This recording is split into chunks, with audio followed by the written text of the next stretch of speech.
let's break anatomy down into its simple components, right? So let's say if you're learning about the hand, let's just learn the bones, right? And now remember, anatomy as it pertains to becoming a certified hand therapist isn't like when you're in school. Nobody's asking you about no ridges, right? Do you have to understand concave and convex? Absolutely, especially as it pertains to the thumb, right? But look at bones, for example. Let's look at the structures, let's look at its purpose, and then let's look at like what happens when it's broken. That's how you understand anatomy, and then you layer it on anatomy.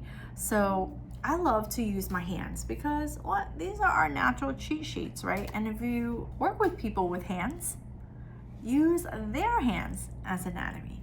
So I always like to find my bones, right? And you know where a lot of people tell me that when they take my manual therapy classes, like whether it be on demand, which you can take at any time, or when you come to a live course, just being able to palpate and find the anatomy builds the confidence that you understand your anatomy better. So give yourself a chance to learn anatomy in a way that just helps you to study for the CHT exam.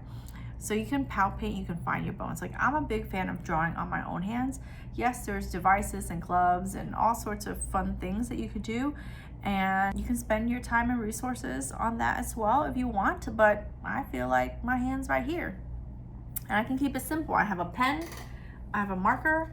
Just use a marker that you can wash off, right? Oh, I like to use Crayola markers, like kid markers. That's what I take in my classes. And then I use like dry erase markers and I use pens. Just don't use a permanent marker. Here are your proximal phalanx. Here are your middle phalanx. Here are your distal. So then you have DIP, PIP, MP. Don't forget your metacarpal. And then you have your thumbs, right? So when you understand those bones, what they do, what their structures are, you can then understand the ligaments. So then you build on, okay, so we have collateral ligaments.